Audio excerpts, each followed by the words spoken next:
What's going on YouTube? Welcome to the video. Now Liza P has a massive array of weapons, but not only that, they allow you to separate weapons, meaning there's a top and a bottom, and you can combine weapons together to make your own unique weapon.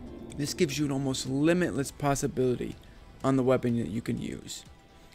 Here are my 3 weapon combinations that I think everyone should try out. The 3 weapons we'll be going over in this video is the live puppet axe and the Bramble curved sword handle, the pipe wrench with the police baton handle, and the Salamander dagger with the acidic crystal spear handle. These all bring a different type of fighting style to the game, and I guarantee you'll enjoy at least one of them. Stay tuned for the end of the video where there's a bonus weapon included. So without wasting any more time, let's jump into it. Starting off with the live puppet axe and the Bramble curved sword handle. This is my go-to weapon. I enjoy using this weapon a lot because it has massive damage, but it also is pretty fast. It's boasting the highest damage reduction in the game, which is very useful, and it has a fantastic charged up R2 attack. Some of the positive you get with this weapon: it has medium speed but very solid damage, has great weapon destruction, and insane guard damage reduction. Fable arts that it has is mind-blowing. It really is. The one for the live puppet axe is okay, but the one for the Bramble curved sword handle is the one that you're going to be using, as you'll see right here.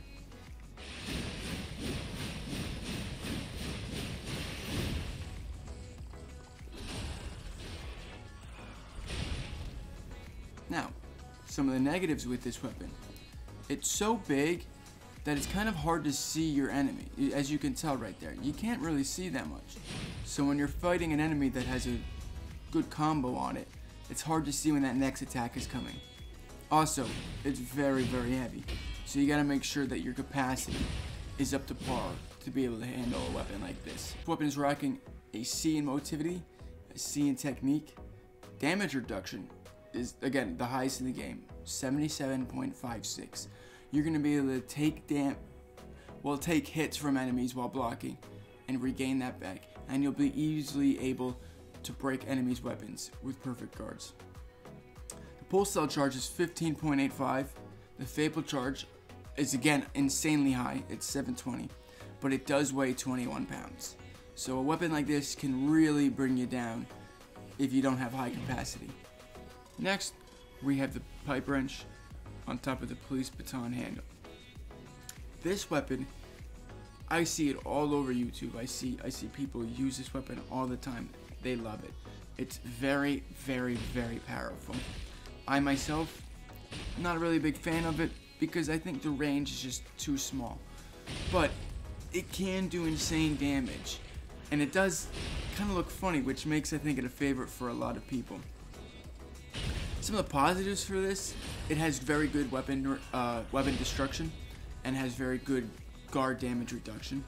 The Fable arts here, this is the thing, when they're combined together, it can be so, here it is right here, it can be so lethal.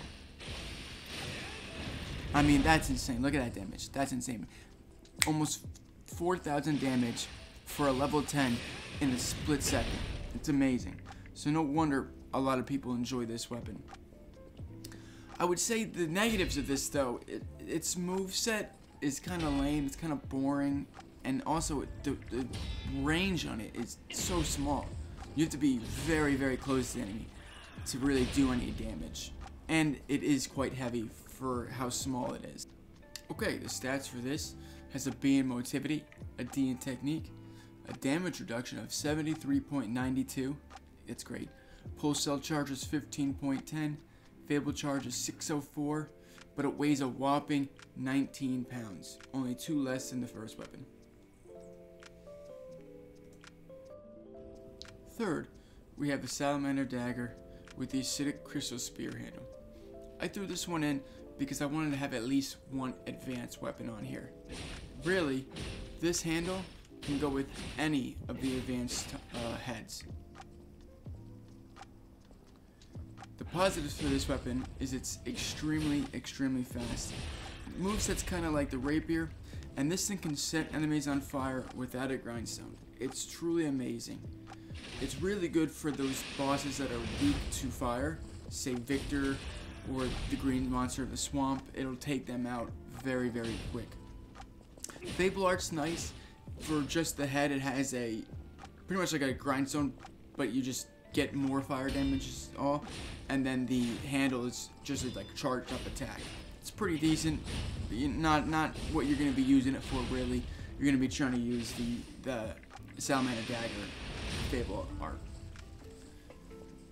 The downside to this weapon, it's tiny, so it's really not gonna be doing a lot of weapon destruction or guard regain, guard damage reduction, nothing like that, unfortunately.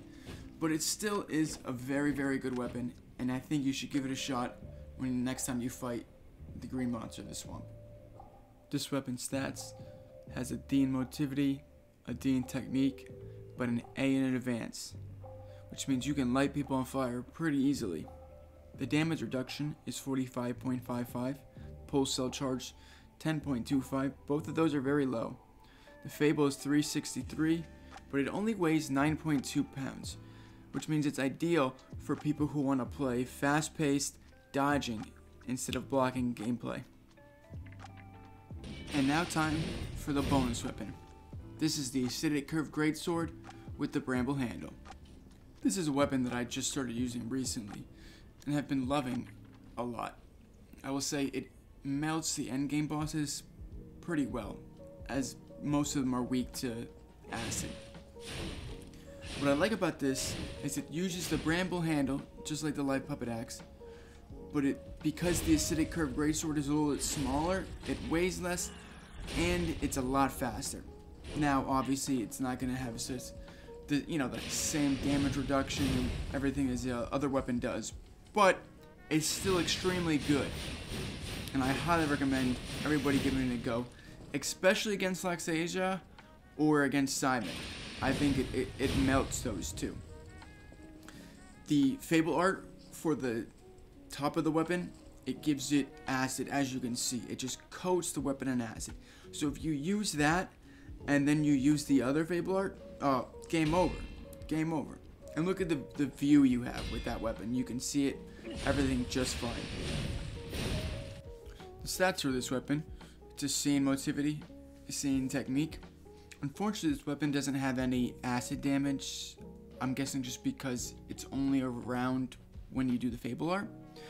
However, it's got a damage reduction of 64.75. Pulse cell charge is 13.15. Both are very good. Fable charge is 408, and it only weighs 15.1 pounds, meaning it's 6 pounds lighter than the live puppet axe. I hope you all enjoyed the video. Please come back to the channel and check out some other weapon videos that I'll be creating. And leave a comment on what kind of weapons you want to see. And until next time, keep lying.